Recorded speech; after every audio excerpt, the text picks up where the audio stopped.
Ladies and gentlemen, welcome back to Last Minute Kickout, and we have a special pay-per-view of our own, as we're going to be talking about some of the random wrestling news that's really happened since the beginning of the year. There's been a lot that's gone on since we were last talking.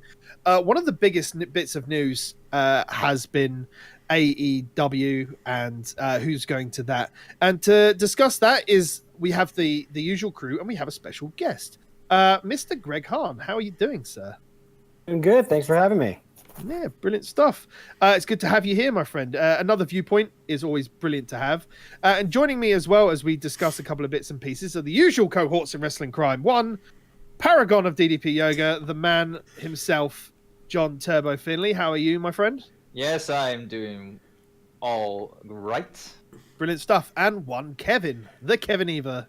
How are you, my friend? I should explain to Greg the reason why we call him this. That not overly long ago, you see Mr. Finley there sitting down. Imagine three of him sitting on top of him. That was what he used to look like, and then he did actually start doing the DDP yoga, and now he looks like this. So, well, congratulations, man. Looks great. He does. I've been meaning to try the DDP yoga myself. My brother does it, and I've seen a couple of the videos, and it seems like a lot of fun. It's something that we should probably all get into, right? It's very good. I believe it's an episode that we could probably talk about with John on his own about his story. He did do a video on his personal channel talking about it, and he very often talks about it on his Twitter as well, at Turbo XLR. If you want to go catch that, yeah. I'm sure we'll do an episode talking about it at some point. We've been discussing back and forth about things. Watch this space. Watch this space, basically. But yes, we are here to talk about all the wrestling shenanigans and the out of field. Well, I say out of field. Anybody in the know, and this is a room filled with smarks right now. Some more than others about the news of All Elite Wrestling. So a very long time ago, a good few months, a lot of trademarks were put in for it. The rumors were that Cody Rhodes and the Young Bucks were going to be, once their New Japan contract ended, after, I can't remember the name of the show off of my head. Wrestle Kingdom. Thank you very much. After Wrestle Kingdom ended, that they would go off to make their own promotion. There was a lot of news on the grapevine about Jim Ross and Jericho doing a lot of backstage ideas and helping them out, and it was going to get funded by the Khans. Yes, a big. I think they're like 7th richest in the United States or in the world or something ridiculous like that. They've got a lot of money basically to be able to put money in. They're working on TV deals and everything else. And on New Year's Day, literally, they'd been teasing their phones was leading up to an announcement, and they announced All Elite Wrestling and their second pay-per-view, Double or Nothing, wasn't it? Double or Nothing is their first official pay-per-view of this. The first one, the unofficial start, the zero. Yeah, pay-per-view zero. The thing was All In. Yeah. That was the one. I didn't personally watch that, as it's very well known as I make comments on this. I keep my nose to the my nose to the ground. I smell them. I keep my ear to the ground, and I listen out for some of the news that obviously comes across my way. But I'm sure. I think John, you definitely watched All In, didn't you? No, actually, I didn't. I sadly missed it because. It's on the Fight Network, isn't it? It was on the Fight Network, and I would have paid for it because I have paid for pay-per-views before. I mean, I watched the old WCPW pay-per-views on there when they had delete WCPW at one point because they had broke Matt Hardy at one point. Yes. And then he tried to eat Jack. He ate Jack's nose or something like that. Yeah. He went all penguin on him. Yeah. But Greg, did you watch All In? I did watch All In. How did that feel? Because Kev, did you watch All In? I've watched bits of All In, but I keep going for you guys to watch it. I'll leave this discussion for Greg. This is all Greg. Yeah. So Greg, what was your thoughts on All In? How did that come across being the sort of indie promotion pay-per-view that was really out there? How did that come across? All In felt like a really special experience, like a one-of-a-kind wrestling show that we haven't quite seen before. You see the big arena shows in Japan, and you see all the stuff WWE does, But other than that, the last time we saw a show of this scale, certainly in the United States, was WCW. Oh, So it was on that level of it was on that level of 11,000 seat production value. arena. Yeah. Oh, the production value was very high. They did a really good job. I mean, but the thing is that there's 11,000 seat arena that I'm seeing WWE do that, or occasionally, New Japan. But outside Isn't of that, 11,000 seat arena? Is that on par with what NXT kind of seats? Because it sounds quite small. No. So it's in big. between. It's then. big. It's big. It's big for a non. It's big for an independent show. Yeah. Okay. It felt larger than life, and what it was a culmination of, it was a combination of a lot of different guys from all different realms of the independent scene kind of coming together and doing. I mean, you see there's guys from Ring of Honor, and there's guys from New Japan, and there's guys from Lucha Underground and Impact, and then just like the women on the indie scene who you don't get to see a lot over there, and it just felt like a bunch of fresh faces and a bunch of reinvigorated faces, and with a crowd as hot as a WrestleMania or Raw After Mania crowd, because this is a show that people flew in from all around the world just to attend this wrestling show, which had no predecessor. So it's like a one-time event of just diehard pro wrestling fans filling up the crowd. It really showed. It was a really cool show. Yeah. This was back in September. Yes. It was, September 1st. Yeah. Okay, so the big question I would ask was this move to become its own wrestling promotion and go to Double or Nothing as they announced at New Year. Does this feel like the next step in that chain? Like, this feels like the next logical move that they've made, and it feels like it should happen.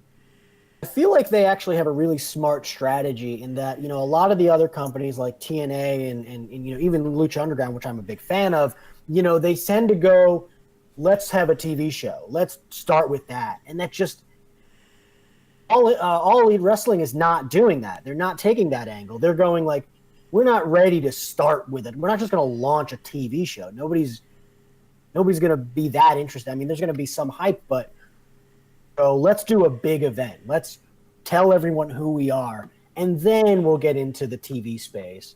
So it just seems like a really great game plan where they're coming at it from a different angle. They don't want to do what everyone else has done and just like, broadcast some web show or sign on to Spike TV and put on an hour of television that, like it's been done before. So they're taking a different angle on it, and that's kind of really cool. And then also the whole thing of, they created a lot of storylines that the Young Bucks and Cody and Kenny Omega and all those guys show called Online.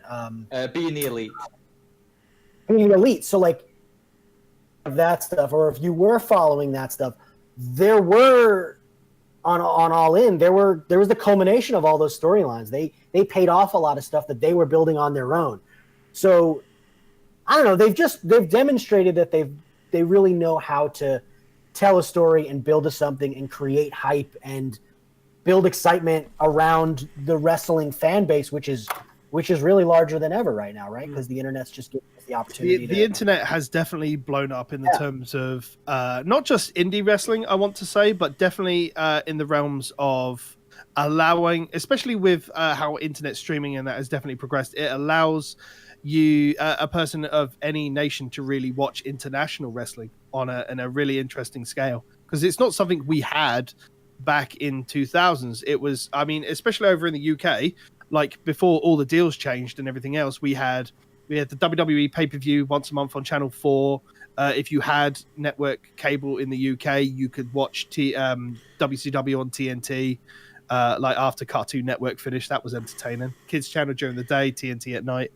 I'm not sure how it is growing up with the television you had over there, but it's definitely opened up the avenues to find all the interesting wrestling, and you can watch. I find that you can definitely hear, as someone who doesn't watch anything outside of WWE, which is pretty bad on my scale talking about this, but you could watch in New Japan Pro Wrestling, and you'll see people that you'll see on the British wrestling, or you'll see on, Lucha Underground or TNA and everything else. It's a good avenue for business for the wrestlers themselves, but it also gives your international audience something to watch as well.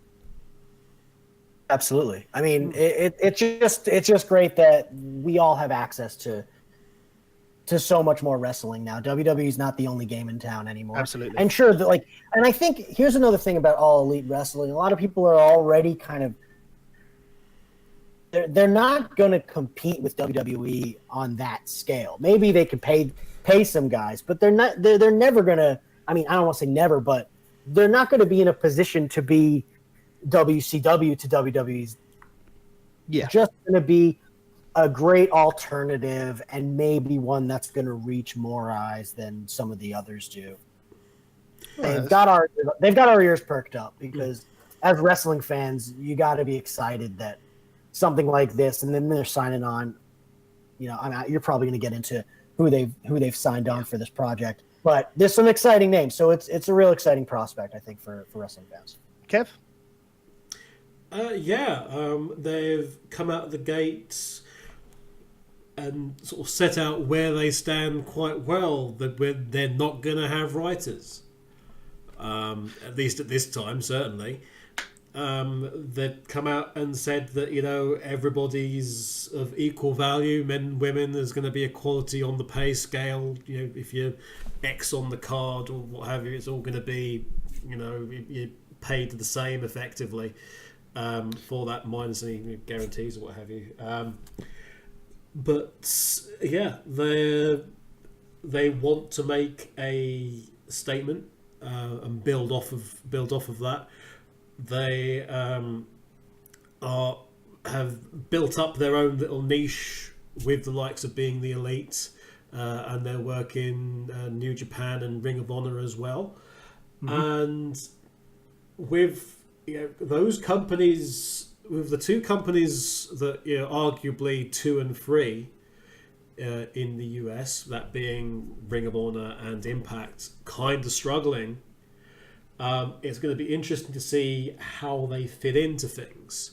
And we mentioned TV. Greg mentioned TV. Both of those networks have had issues, and Impact especially is well documented about their struggles with TV, because that's such a major part of their makeup in terms of their finances.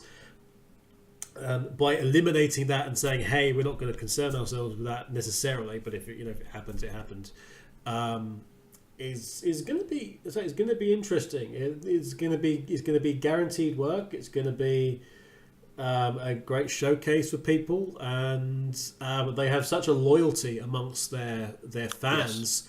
From the Bullet Club onto now the Elite as the sort of group brand name, if you like.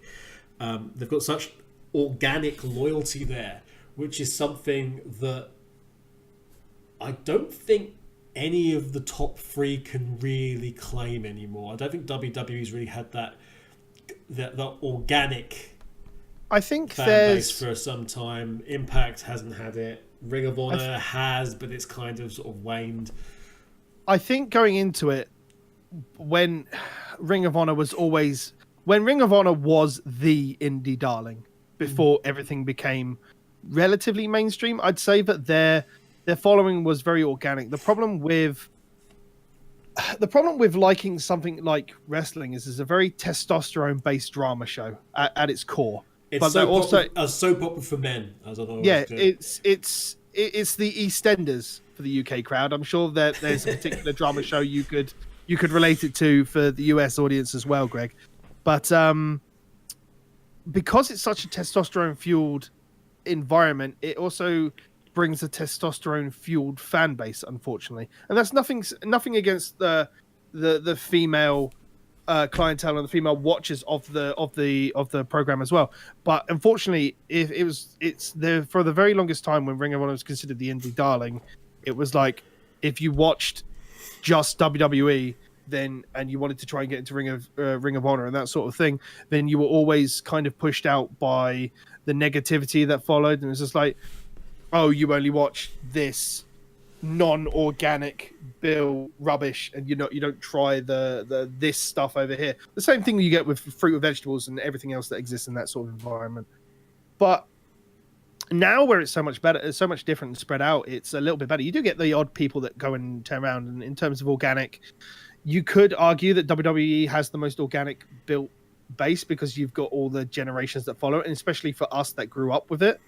Nowadays, they're trying to get the younger audience in, and that's why people like Cena and Reigns appeal so much to the kids, and why they don't really turn heel or anything else, etc. Because they just appeal to that younger audience because they're like the superhero, as it were, and that's why they keep that thing. But yeah, I can see where you're coming from. They do have an organic fan base, especially since Rhodes especially broke away from WWE and made his own thing, and that's gone all around the world, as he is essentially, bar Jericho and a few others, the biggest free agent on the market. John, you got anything you want to add? You've been relatively quiet on the situation. No, I totally agree with how you kind of like see how All Elite Wrestling is supposed to be. I'm just very, Wary? No, not wary. Commending on Cody Rhodes taking this approach with the promotion, because I feel as though he has a legacy with his dad, obviously Dusty Rhodes. Yeah. With how many years he's been on the kind of like working with so many different promotions over the years, from Jim Crockett to WCW to WWE and NXT and back again, and then him taking all that knowledge of how all that's worked over the years, and now finding, okay, this is the tools that we have now in this modern era. We need to make use of this as the best possible way, and then be able to create a new organization to really be able to give a spotlight to some of these kind of like independents that will be wanting to get their name out there over the line. And of course bringing in the star power to help bolster the kind of like stardom for those indie superstars that doesn't have that quite that recognition as they would have if they were still in New Japan or Ring of Honor and whatnot. I feel as though that All Elite Wrestling is a great venture. It will be a great venture, and it will be a really good way of being a nice alternative. And if they've got the backing for it, I don't think they're gonna abuse it, because you already have Jericho, and you've just had and you also got another WWE name in the way of Pac, aka Neville.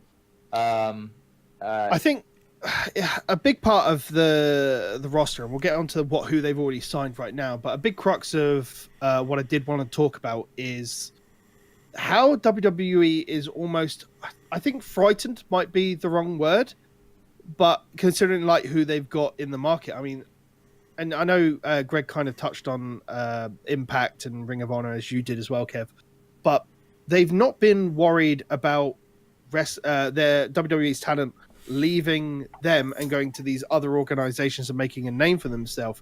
But it seemingly has become, since AEW was announced and there was the few signings, and a lot of people have obviously gone and asked WWE for their release, thinking that not so much they might go to AEW, but they might have a better chance elsewhere. That it seems that they've turned around and said no to a lot of these people, mostly because of AEW's announcement. And that's the big talking point I want to talk about today. Is because there's it's the open secret that what's basically being said is that if you're not happy, go and see the bosses and they'll try and sort something out which might be a better deal for you. There's that aspect. You've got you've got the rumours about the Revival, because obviously the Revival have had via being the Elite and not even being a part of that, have a rivalry with the Bucks and the Elite in general. We don't know what's happening now with this report of Dean Ambrose and what's going on with him, because he's according to sources, he's handed in his notice supposedly, and that's out of frustrations creatively, and a lot of that stuff which is coming understandable. and it ties back to what we were talking about in our review of the Royal Rumble, and point Greg was making about how bloated the roster is, and as a result, people are sort of slipping through the cracks. And to a lot of the generation coming up, the creativity and the ability to tell the stories you want to tell is of as much paramount importance as getting the wage slip at the end of the day. So yeah. There've been multiple instances of AEW merch, people being told that they couldn't come in because unfortunately they had their rally, or say unfortunately, they had their rally at the same place where I think SmackDown was being filmed. Yeah, There was a big thing about people being denied entry with AEW t-shirts, if I remember as well. Yes, and then they quickly sort of went back on that because there was it's like a whole bunch of wrestling fans, and you can't really do it. But at the Royal Rumble, one of the fans was wearing an AEW shirt and was told to take it off. I think he was like in front row or something. Yeah, but he was in the front row. Yeah, but it's the sort of knee-jerky reaction that you would expect from WWE historically when they've been concerned about something. And I want to bring up something now. I think I tweeted it. I hope I tweeted it via the Faces in Peril account. But they posted on the WWE LinkedIn, and you can check this out. It's very legitimate. They tweeted about how, I think it must have been about NXT UK, if I remember rightly, or something. And the wording is. Let me see if I can find it very quickly.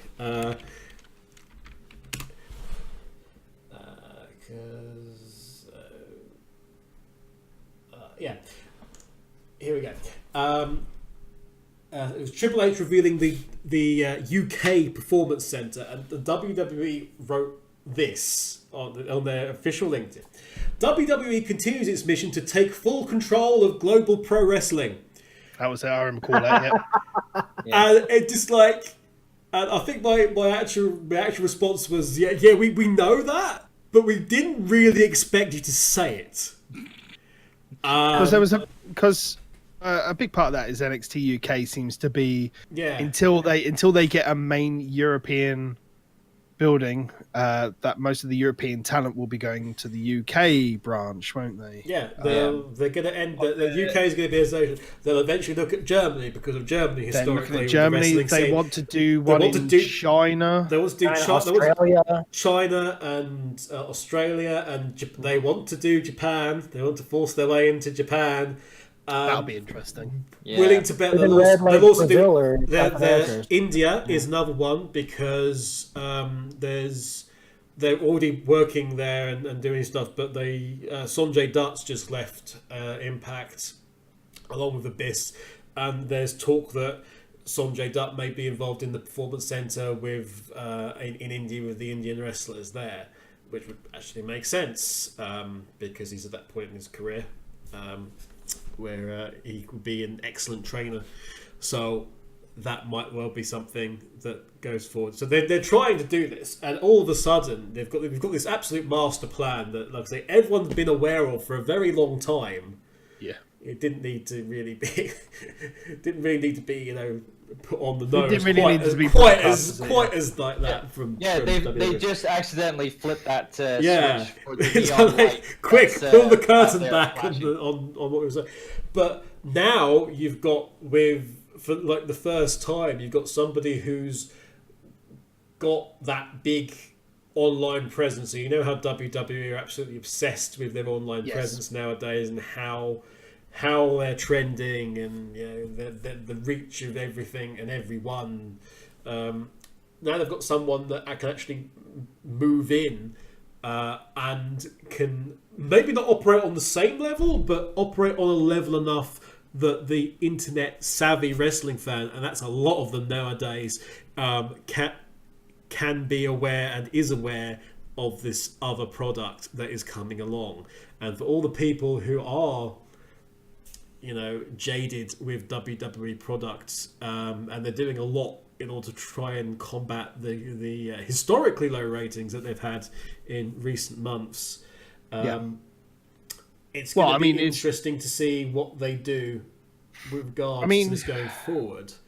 The problem with judging TV ratings as they are is the current generation where we stand. TV is fast becoming a thing of the past because everyone's moving to the digital age, and add on top of that the amount of channels that there is just on your digital, just your digital box. Like, even if you go across, and I think you might have a better way to talk about this, Greg, because I'm unaware of just how many just native digital channels there are in the US. But if you just go to like a set-top box here, there's at least 1,000 channels, and that's not even all of them. So, I mean, with so much content... It's the same here. I mean, there's plenty of channels, and I don't even have traditional cable anymore, though I do pay for something called Sling TV, and that has like a good 40 or 50 of like the base channels that you would like even want. So, I mean, there's plenty of stuff to watch. So and then you add on top of that, makes sense. Yeah, then you add in all the digital stuff, Hulu and Netflix and everything else. And Twitch as well. And Twitch as well, with the House of Hardcore. House of Hardcore are doing, and now Impact are doing their show as like a repeat on Twitch. Mm-hmm. And then you have, as we've talked about previously as well, there's the Fight Network as well, if you want just everything that's available on there. So there's enough out there, and it just feels like TV deals and everybody judging how specific shows are going based on TV ratings TV viewer percentage just seems to be a thing in the past. There's not 5 channels as there were 20 years ago. Nowhere, you're not really going to see a TV channel hit the 5 million concurrents that you had back on Raw and SmackDown back in the day. It's just not going to happen. So, I mean, as digital and stuff just becomes more progressive, that's definitely going to be a thing, which is why, we had that soft conversation earlier about how AEW are taking the smart decision with it, not rushing it and everything else. I'm very interested to see how they do without a writing team. If they... full disclosure, we are recording this after a conversation we had on the Royal Rumble about whether NXT had its specific writing team or let the wrestlers go. So if it's the wrestlers are going to just work out decent storylines of where they want to go, if they have an overall direction, which is what I assume they'll be. There'll be a point A and point B, and then guys will get told where they want to go to, which will be definitely interesting to see, because that means that will evolve week on, week out. And I think when they say they're not going to have a writing team, what they mean is they're not going to hire people who aren't pro wrestlers. Yes. Do the planning. I think Cody and the Bucks, and I think it's 100% because we don't know these guys, but Cody and the Bucks probably have an idea of some of the stuff they want to do, and they're going to plan out some cards. And by not having a writing team, I think they mean promos are not going to be scripted so hard. They're going to let these guys do what they're going to let the wrestlers speak the way that they would speak, and they're going to let the wrestlers kind of figure out how many angles they want to take their storylines and what direction to take them. I mean, so it's not that I think the using the term writing team it's really more about, we're not hiring writers. We're going to do this more organically. We're going to use the wrestling talent and knowledge we have to create our storylines and write our promos. Yeah. John, they do have a booking team essentially. It's like it's just not in this WWE's kind of like style and whatnot. It is more old school kind of like. But some of their bookers are people who have done the booking in WWE already. Yeah, correct? But like Billy Gunn. Billy Gunn's he's going to be as a producer, I believe. Yeah, it's like in a producer line. So obviously he will oversee the booking team. Mm-hmm. But you've got so many veterans in there anyway. Yeah. Yes. But I think it's a good point to talk about who AEW have already signed. At the point I mean, this is a post from the 10th of January 2019. It's the best one I could find. But you've obviously got Cody Rhodes and the Young Bucks of Matt and Nick Jackson. You had Jericho, who was like the worst kept secret for this thing. Again, just like everything with AEW. Well, that's Jericho in general, really. Sometimes You're not wrong. Hangman Adam Page, which I'm excited about. I've heard a lot of great things about this. Christopher Daniels has been a name that even I've heard thrown around for the longest time, and I've never been someone that's watched a lot of the outside stuff. some of his work with him and AJ. AJ Styles, yep, I'm aware of that. And back in the Samoa division. Joe as well with the triple threats. Amazing. Frankie Kazarian, Scorpio Sky, Joey Janela, Maxwell Jacob Friedman, Pac, who was Neville in WWE, for those who don't know. Apologies if I get this a couple of next ones wrong. Seema, L. Lindemann, T-Hawk, Takahiro Yamamura, Jungle Boy, the son of actor Luke Perry. That's the men's division so far. And the female division is Brandy Rhodes, Britt Baker, and Penelope Ford. So far, yeah. So far, there's a lot of room for it to spread. I don't think they're going to be picking up anybody more. I think the biggest thing we're talking about, that would be a good point to talk about, would be the sort of contract these guys have had. Now, I know that they've openly said they want them to kind of be what they said the NXT UK contracts were originally going to be without all the new recent restrictions. So they're kind of like open to working with certain divisions that want to work with them. I know they want to work with New Japan. I know they want to work with Ring of Honor. They want to work with some of the UK guys as well, just to kind of keep the talents contracts kind of open so they can go and do other things as well. Yeah, one of the most notable things in the contracts was AEW covering any kind of like medical issues that would happen during AEW kind of like events. Yeah. Now it doesn't cover any of their injuries that would portray outside of AEW kind of like events. So say for example, one wrestler got injured at a Ring of Honor thing or some other US promotion that was outside of AEW. AEW wouldn't pay anything for medical bills or whatever because of that. But to have that little kind of like kind of like clause in the contracts for the AEW roster, to have that kind of like medical assurance essentially is very enticing, very very very lucrative for people to go, okay, I want to work for this company because they can take care of me if something goes wrong. We don't essentially know what contracts for like WWE or Impact or Ring of Honor really entail. I know a lot of them have to have their own medical insurance, which is obviously a big costly deal, especially in America, compared to other countries. But that's not a dig. It's okay. Please dig. But yeah, it could be. But I don't know if that's the sort of thing that's in, say, other US wrestling contracts. It's not a thing I'm really privy to. It's not really a bit of information I've really looked into. Smarter men than me will know, which is why I have you three guys on here, because you're a lot smarter than what I am when it comes to wrestling.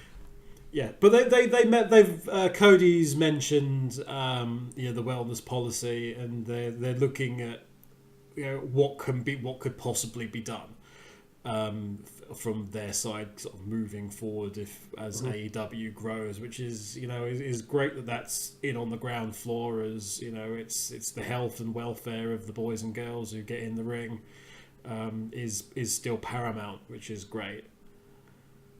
One of the things to take away from this is that All In was literally it was done effectively. Designed to do All In was on a whim. It was taking a bet, which is why it was called All In. It was responding to something that Dave Meltzer tweeted.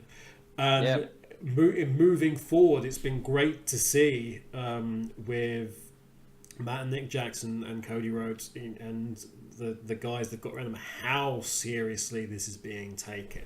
Yes, and that goes to the Khans as well, and how seriously this is a long haul project. They're not expecting anything immediate. They're not expecting to suddenly compete. Then they want to change wrestling and moving forward, and they're going to go about that in the right way, which is, like I say, is going to be great to see. And it's already having effects. It's already having effects with WWE and what they're doing. They're having to splash that Fox money about a bit. But yeah. A big point I want to kind of end on here and just get a general thought around the room. As a viewer, so if AEW takes off as a syndicated program or however they choose to decide to air it, it will be good for the viewer. It'll be good for their talent. But do you not think that the way they might bill it as being the elite of wrestling and the specific way they'll have about doing things and promoting themselves already, do you not think that that could be a detriment to any of the other companies that are out there, or how they'll, not so much how much they'll treat talent, but how much they'll get looked upon by the other companies? Because they're not going around poaching talent. They're waiting talent to come to the end of their contract, and then if they'll get, I mean, they've been very vocal that they're not poaching, but they're contacted. But the way they're billing themselves as the elite of wrestling and everything else, do you not feel that that could be a detriment to people who aren't invited to this sort of program? I don't think so. I mean, I think it's just a marketing thing. They've kind of got their branding down, and they want to stick with it. I don't think the fact that they call themselves elite means that other people are going to feel like they're not elite. I mean, the only thing is, like, it's going to be another option out there. You know, are other companies going to suffer from, like, the existence of this company? I'm inclined to say no. There are just so many options right now anyway that you know, as a wrestling fan, I mean, I guess if I'm watching All Elite one day instead of watching, you know, Impact or Lucha Underground, I guess, you know, like there's only so much time any of us have to watch as much wrestling as we already do. Beyond that, I mean, I feel like from the way that Cody and the Bucks and the way that they're kind of selling this concept is that they're really just trying to embrace the wrestling community, both the independents and the fan base. So I don't know. They're not. To me, it doesn't seem like they're saying they're better than anyone. They're really just saying, like, let's come up with something exciting that's gonna get rile people up. Okay, that's fair enough. John? Yeah, I totally agree with Greg on that. I just don't think it's they're trying to be like this, you know, this be all end all kind of like company and whatnot. And it's like, if you're not with us, if you're not down with us, you're not, you know, worthy or whatever, or kind of like that, kind of like malarkey. Because companies like New Japan, Ring of Honor, Impact, they will have obviously their staples for it, because they do have their outlets and whatnot, to allow people to build their names off of. That's always been the case for years. New All Elite Wrestling is gonna be just that, another outlet for people to make a name over. Even like you know, someone from say for example, there's an indie wrestler called Jack Jester here in the UK, and he is very well known on the UK independents and whatnot.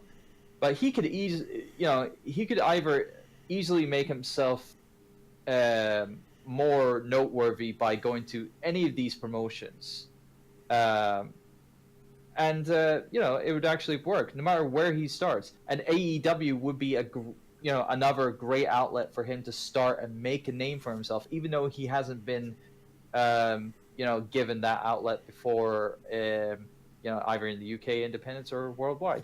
So really, yeah, I just feel as though that All Elite is gonna give us something. You know, it's what's best for the industry now is is to have at least a new alternative outlet for new and old wrestlers to, you know, get out there, essentially. Kev, your thoughts? Yeah, I'd agree on that, and I'd take it one step further from what Turbo was saying there. in that to use a WWEism, they're thinking of what's best for business for the business. Yeah. Going forward, and not for their own business.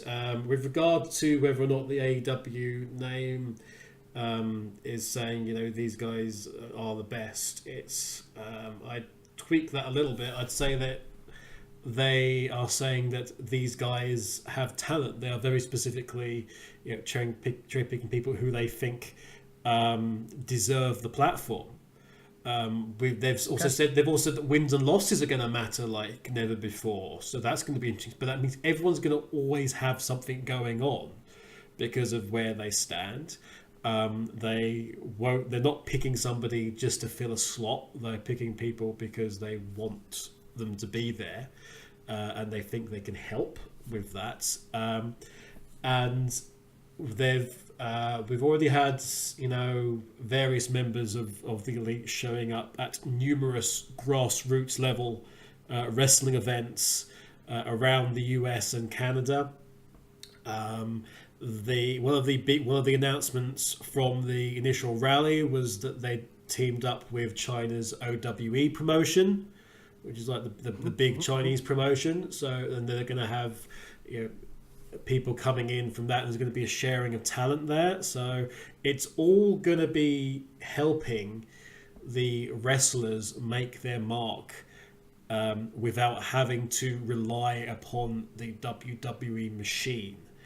And just to have that kind of platform and that kind of potential influence and that kind of platform that potentially be able to care about your present and your future can only be good for the wrestlers out there, and can only be good as well in terms of the products that we wrestling fans get to be able to see day in and day out. Absolutely. I think that's a good point to end it. I think everybody here is excited to see what AEW can bring to the market and how their product will look when they decide to launch it. I don't think there's a date for when they want to do a first show, let alone Double or Nothing. I presume. No, they dated Double or Nothing. Double or Nothing does have a date. Okay. But I think there is an event before Double or Nothing. There's they've got like a pre-sale ticket they've got a pre-event or something. They've announced that. They've announced the other one as well. Okay. I'm seeing Double or Nothing is May 25th, and that after that they've announced another show in Jacksonville, Florida, but no details beyond that. Right. Okay. So Double or Nothing is their official launching point. I'm going to assume that Double or Nothing will be the launching point, and the show will start. Yeah. Like the syndicated show will probably start soon after that, which is good. I don't think there's May means it's outside of WrestleMania period as well. Mm-hmm. Because it's not just WrestleMania that happens that weekend. It's a really big wrestling weekend in general. In that weekend alone, you've got the joint Ring of Honor New Japan show happening at Madison Square Garden. That was the big talking point as well. Which is going to be massive as well. And because of new All Elite Wrestling formed, sadly that show's going to be missing out some of the key points that were, or key members of wrestlers that were hyping that show up. Like Cody Rhodes and the Young Bucks and whatnot. So. Right. But I want to raise a quick point because Double or Nothing is taking place at the MGM Grand Garden Arena. Interesting. In Las Vegas. In Las Vegas, so it's a pretty major location. The capacity for that is a 17,157 seat multi-purpose arena. Sort of general capacity about 16,800. So that is not, a small venue, and it's a pretty big step up potentially from All In. Yeah. So they're aiming to hit the ground hard. Indeed. It's indeed Double or Nothing on this for them. So. Absolutely. I think it's a good point to end it there. It's been an interesting discussion, and it's a very big takeaway from what we normally do.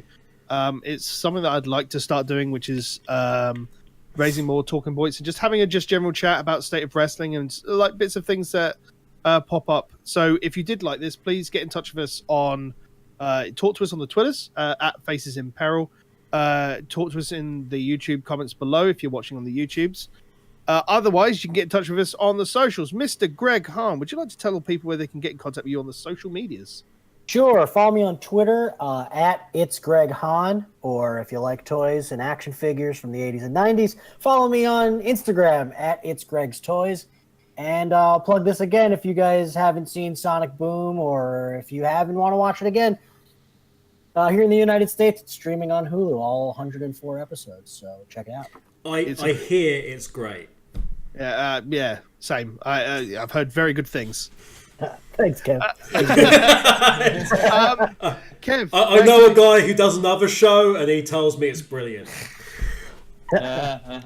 Kev, where can they find you on the social media? You can find you can either follow the main Last Minute Continue channel, which is at Last Min Continue on Twitter. Alternatively, as Pete said, follow us for Last Minute Kickout at Faced in Peril. Myself personally, you can find me at the Kevin Eva, and there's all manner of things. If you go via those free Twitter channels, you'll find yourself at the LMC Discord or the LMKO YouTube channel, or what have you. We've got Twitch. There's loads of things. There's Instagram, loads of things. Yes, many things.